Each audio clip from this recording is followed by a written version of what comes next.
Hello mga bro. Ah, yun, hindi ko sana i-video ito pero naisip ko na mapupulot tayong konting ideya rito. Kasi itong ano nito, Puso Negro ito. Ngayon, nung binutasan ko na ba katigas. At ito, may ano rito, may bata yan doon sa semento. Ngayon, ang ginawa ko, kasi hindi nga maano ng grinder yan eh. Hindi abutin ng grinder, lalim. Ang ginawa ko bro, kita nyo yan. Yan. Dinrill ko yan. Drill yan. Dinrill ko yan, una maliit. Palaki ng palaki ng palaki hanggang mapigtas. Magkabilaan yan, no? Drill yan. Maliit, palaki, palaki ng palaki hanggang sa ano na siya, mapunggal na siya. Yun. Ngayon, matanggal ito. Ayan. Ayan. Ito ang kalabasan. Ayan. So, anuhin ko na ito. Sisimentuhin ko na. Ngayon, ito ang clean out ko. Ayan. Ang style ng clean out ko, ayan. Ayan. No. Ayan. Nilagyan ko yan ng alambre. Para hindi siya mahulog. Aksidente. So, ganun. Ngayon, pagkatapos, ilagay ko siya rito yan. Yan. Ngayon, edi, nakahang na siya. Lalagyan ko siya ngayon ng level nito. Yan. Para papantay siya sa flooring. Ngayon, idiin ko yan. Tapos itong alambre, itali ko yan dito. Yan, may linagay akong pako dyan. Concrete nail ha. Yan. Ganon. Ganon din dito.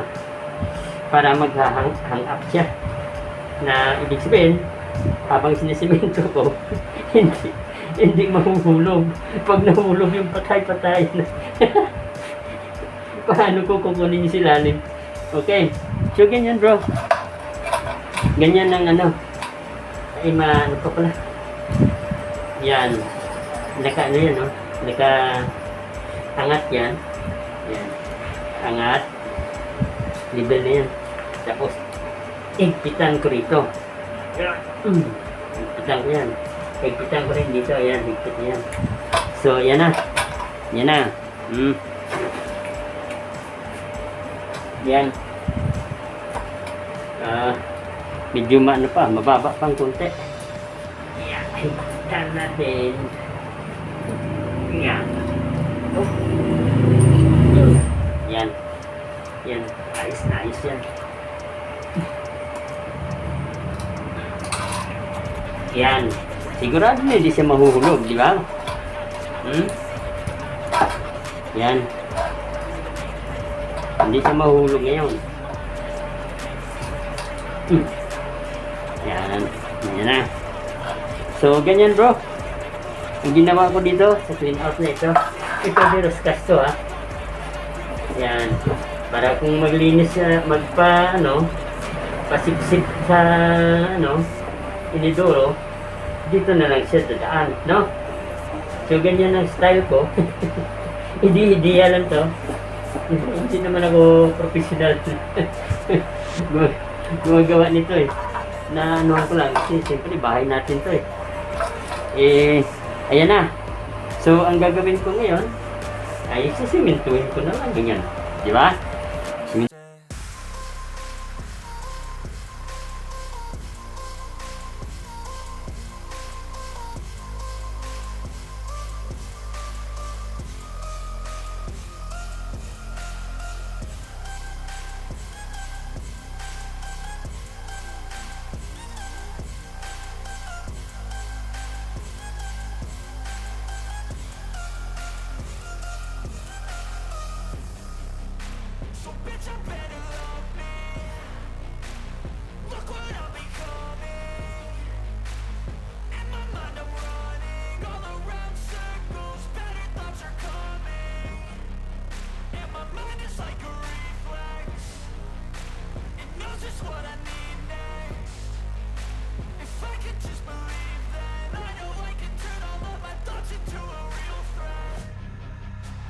I'm my own worst enemy.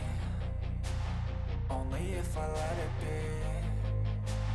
I can control anything if I can just think carefully. I control my destiny. Deep up in my mind I manifest it.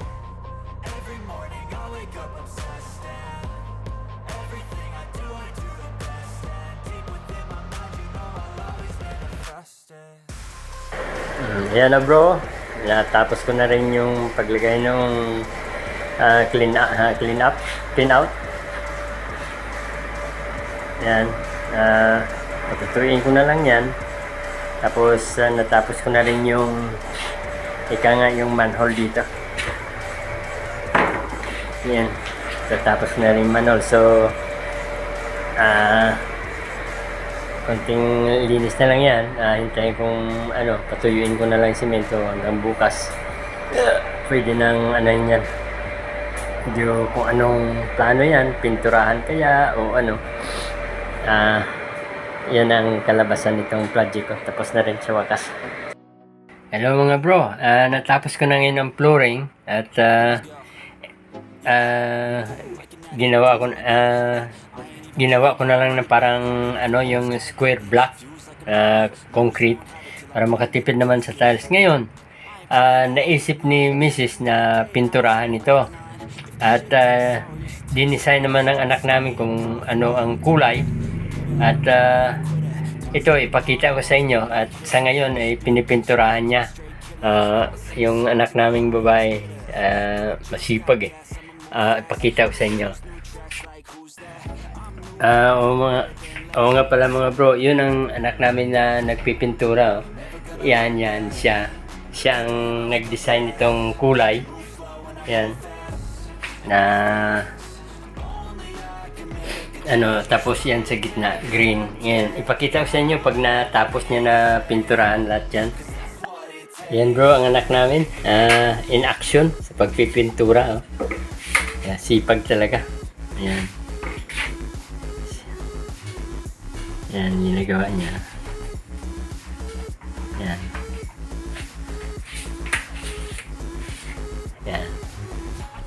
Okay mga bro, ipakita ko sa inyo pag natapos niya na. Hello mga bro, so yan ang resulta ng ginawa namin dito sa kusina namin. Lang yan concrete block lang yan na ibig sabihin, inano ko muna yan, binuhusan tapos ninagyan ko lang ng guhit parang yung parang tiles din ng 30 by 30. Ngayon ginawa, sabi ni Miss, maganda siguro pinturahan. Ngayon sabi ko ngayon yan mga sobrang pintura namin yan na ginamit namin. So di ba may pakinabang, di ba? Kasi bibili ka ng tiles, tingnan mo naman ang itsura. Para magandang niya ang resulta. Ako natutuwa talaga. Tsaka anak ko nagpintura nito, tsaka siya nag-design ng kulay. Sabi niya, ito may sobra tayong brown, may sobra tayong amber rose, may sobra tayong coolment. Sabi niya, i-kombinasyon natin. Sabi ko, sige, ikaw ang bahala. Kaya yan ang kalabasan bro. Sana nagustuhan niyo rin. At nakakuha rin kayo ng ideya na hindi lang basta na tiles tayo, bili tayo ng tiles, ganyan. Pwede rin na magiging concrete block lang yan na gawin natin pagkatapos nating buhusan. Tapos saka nating pag-isipan kung paano maganda at maging attractive sa pintura. So maraming salamat sa panonood mga bro. Tapos na itong kusina namin. Ayan. So next job na naman tayo.